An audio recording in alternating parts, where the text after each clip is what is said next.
I took a breath hydrogen test while I was there because I was going to be part of a study. And then you can't take part in a study there at VID000 unless you have a minimum, you have to produce a certain amount. There's a minimum, you have to be a producer. And I'm not ashamed to say that I am a producer. I think my husband is an executive producer. So anyway, that's the ins and outs of flatus research. It is far more complicated than one could ever imagine. I'm going to read a passage from the book, and then I'm going to take lots of, people have really great questions, so and then I'm going to take questions.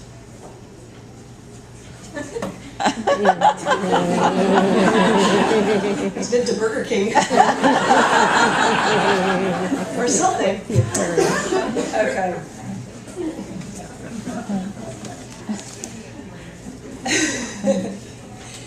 And this passage just kind of gets back to what I was saying at the beginning, which is about my desire to just kind of get people to set aside their kind of squeamishness for a moment, and the reason I call it, also the reason I love the term the alimentary canal is I wanted to invoke that feeling of travel to exotic places, and let's like a cruise down the Danube or something. Come with me, see the sights. I don't want it to be a who. Okay.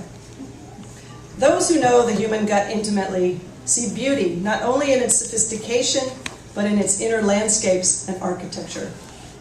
In a 1998 issue of the New England Journal of Medicine, two Spanish physicians, God, that is hard to say, Spanish physicians, published a pair of photographs. The first was the haustrations of the transverse colon, and that just means it's like a foreshortened view of the little doorways between the sections of the colon. The haustrations of the transverse colon, side by side with the arches of an upper floor arcade in Gaudi's La Pedrera. They are very similar. I should have brought these with me. But anyway, it's two photographs, and it is kind of remarkable. I don't know what they were saying, like that Gaudi was inspired by his colon, or that God was inspired by Gaudi. I don't know what they were saying, but they were just like, hey, look at that, they look alike. Anyway, inspired and wanting to see my own internal Gaudi, I had my first colonoscopy without drugs. There is an unnameable feeling I've had maybe 10 times in my life. It is a mix of wonder, privilege, humility, and awe that borders on fear. I felt it in a field of snow on the outskirts of Fairbanks, Alaska, with the northern lights whipping overhead so seemingly close I dropped to my knees. I am walloped by it on dark nights in the mountains, looking up at the sparkling smear of our galaxy.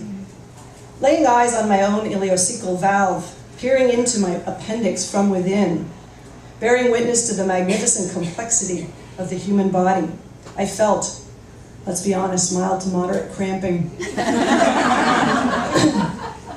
But you understand what I'm getting at here.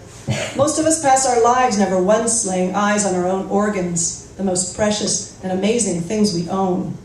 Until something goes wrong, we barely give them thought. This seems strange to me. How is it that we find Christina Aguilera more interesting than the inside of our own bodies?